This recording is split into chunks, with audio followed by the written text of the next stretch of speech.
Zoom has a built-in feature where you can poll your audience and get some feedback about their understanding, maybe their feelings, or any other thing that you want to get some information back from the audience about. So to set up a poll for Zoom, there's two different ways that you can do that. One way is to pre-plan and have that poll ready to go. If you're pre-planning to have that poll ready to go, you're going to want to go into your actual meeting settings on your dashboard. So you'll see here that I am creating a meeting within Zoom, doing the usual tasks as far as setting up that Zoom. And once I have that all ready to go and I click save, it takes me to that next page of the Zoom setup where I can send out my invitations. And at the bottom of the invitation page, you'll see here that there is a poll option. This is where you can do your pre-planning. So in my pre-planning, I can go ahead and just click this add button to add a new poll. I created one ahead of time, so you can see here that there's one that I've already created. I can always go back into my polls and edit those polls at any time so that they are ready to go before the meeting. You can have up to 25 polls per Zoom. I really honestly can't think of a time you would have 25 times that you're checking for some understanding or so forth throughout a Zoom, but just to know that that is the maximum number of polls that you can have. So I'm going to go ahead and edit this one so you can see the setup. So if you click add, this is exactly what it'll look like too if you add a new one. You have this dialog box that pops up. And the first thing you want to do is put a title in. The title is really handy, especially if you're going to have multiple polls, so that when you launch the poll, you'll have an option to say, okay, I want to launch the feeling poll. Maybe the other one is some checking for understanding, so you would call it check for understanding. You could click on that poll. Maybe it's content related, and you have a history poll and a math poll or whatever it may be. You can be creative about what you want to title it, but just it's really there for you to help you launch the correct poll. The next thing is you can choose whether you want this poll to be anonymous. If you choose to have it anonymous, when you get the report after the Zoom is completed, there will not be names attached to responses. So there might be some questions such as how are you feeling today, where maybe you would want the audience to know this is anonymous, so just be open and honest. But if it's something that you're checking for understanding, you may want to uncheck this box because you want to know what students knew what and what were their responses when you run that report. So really up to you whether you want to collect information about who responded to what or not within that particular poll. This time, I just want to get a temperature check for my class, and I really want them to know this is anonymous, to just be open and honest, and I won't collect names with their responses. So here, up here is where you would type in your question, maybe give some directions, whatever you may want to do, you can put that here. You also have the option to have either just a single choice or multiple choice.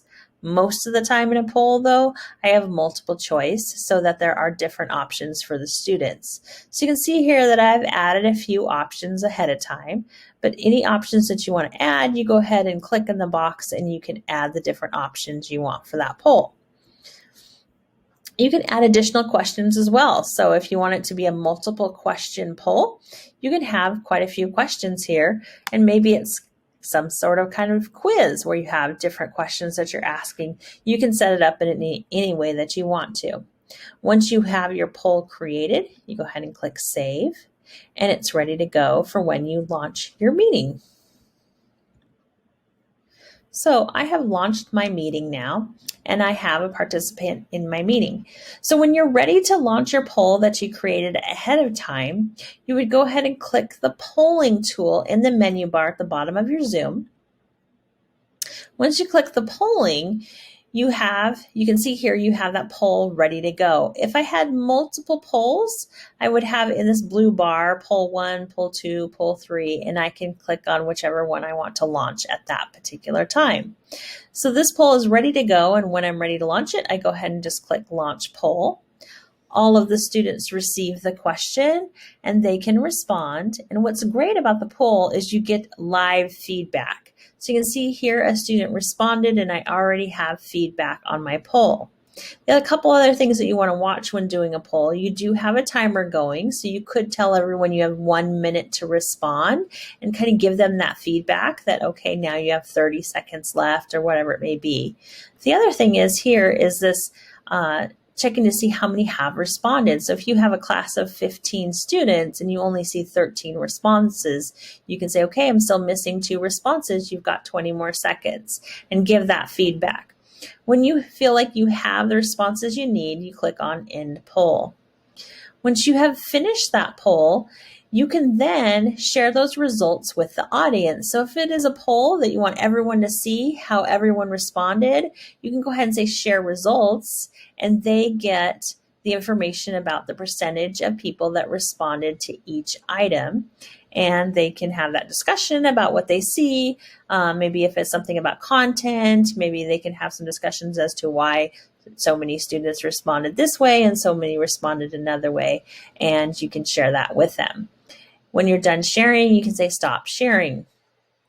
The other thing that's nice about these polls is you could use it as kind of like a pre-lesson, post-lesson type of feedback, and you can relaunch this poll at any time.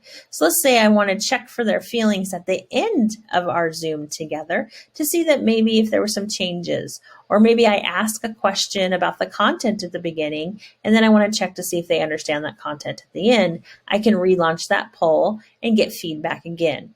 The one word of caution, though, that I want to give is that if you relaunch a poll, it only reports in the report after the Zoom is done the final responses, the most latest responses. So you wouldn't have those responses from the beginning of the lesson in the report. You would only have the responses from the end of the lesson in the report. So think about that when you relaunch, if you want to maybe do 2 different polls instead, or just relaunch the same poll. Now, we just demonstrated how you could be pre-planned and have a poll ready to go. But if you've already started a Zoom, which I've started here, and you haven't pre-planned a poll, you can create a poll on the fly. So to do that, you click on the poll tool here, and you can see I don't have a poll ready to go. I go ahead and say add question. When I click add question, you can see that it opens up in the background that Zoom settings that we used before to do that pre-creation of a poll.